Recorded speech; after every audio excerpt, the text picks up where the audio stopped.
अच्छा भाई, ये छोटी सी वीडियो उन स्टूडेंट्स के लिए जो 9th क्लास में, जिन बच्चों को कभी भी टेंस याद नहीं हो सके। बता 6 से लेकर 8th क्लास तक हमारे टेंसेस क्लियर हो जाने चाहिए। अगर टेंसेस क्लियर होंगे तो फिर हम किसी भी लिखे हुए इस इबारत को सही तरीके से पढ़ सकते हैं और उसको ट्रांसलेट कर सकते हैं।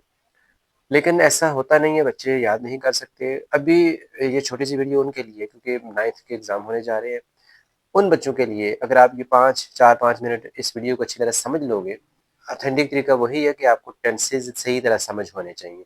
लेकिन ये एक शॉर्टकट तरीका है जिसमें आप कम से कम आपके जो एमसीक्यूज़ होंगे आप उसे आसानी से हल कर सकोगे। आपके 9th क्लास के एमसीक्यूज़ के 4 पोर्शन होते हैं, जिसमें पहला पोर्शन आपने correct form of the verb choose करना होती है।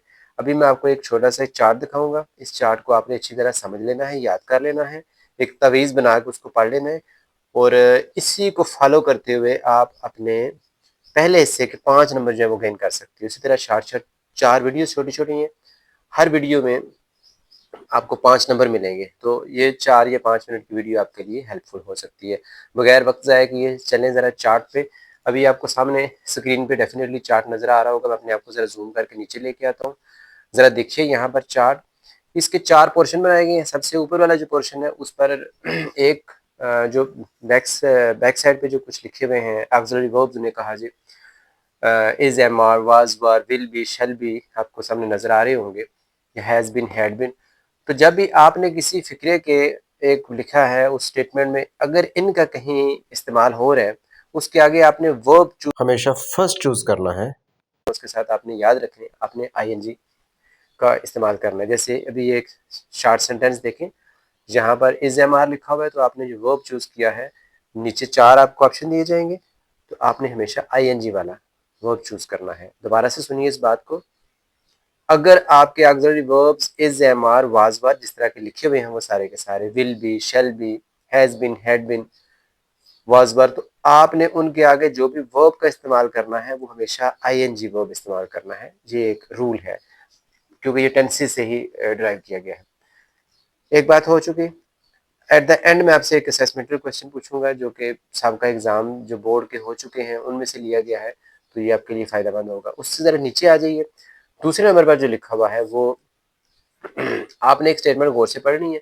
अगर लिखा हुआ है हैज, हैव, हैड, 3 आपको सिर्फ नजर आ गए तो आपने बगैर कोई और बात सोचे हुए, लेकिन याद रखें सिर्फ हैज, हैव, हैड होने चाहिए और इसके अलावा और कोई ऑक्सिलरी वर्ब नहीं है, तो आपने उसके आगे थर्ड फॉर्म यूज करनी है। ये आपने दूसरा तरीका याद रखना है।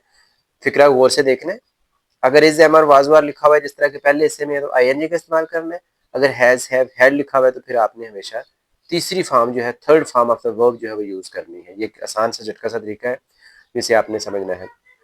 उसके बाद जरा हम आगे चलते हैं तो तीसरे नंबर पर उससे जरा नीचे आ जाए। ये आपके सारे के सारे 12 टेंस क्लियर हो जाएंगे। ये मैं आपको बात बताता चलो, सारे 12 टेंसेस का ये निचोड़ है, ये एक छोटा सा टेबल।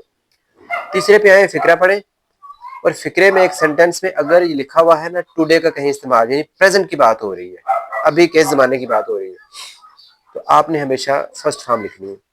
इसके अलावा आपने फिक्रा देखना, अगर उसमें डू लिखा हुआ है या डिड लिखा हुआ है तो फिर भी आपने first form of the verb use करनी है। उसकी एग्जांपल मैं दे देता हूँ, साथ ही जरा स्क्रीन पे आपको नजर आ रही होगी। इसमें देखिए डू लिखा हुआ है, आपने फर्स्ट फॉर्म लिखनी है। डिड लिखा हुआ है, फर्स्ट फॉर्म लिखनी है।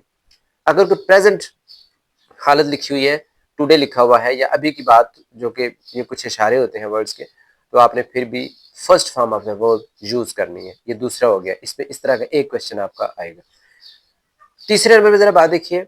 अगर कोई बात पास्ट की लिखी हुई हो या गुजर चुका हो, लास्ट लिखा होगा, येस्टरडे लिखा होगा या जो भी इवेंट गुजर चुका है, तो फिर आपने सेकंड फॉर्म का इस्तेमाल करना है। अगर आपने याद कर ली है तो फिर आप 5 नंबर आपके कोई भी आपसे छीन नहीं सकता।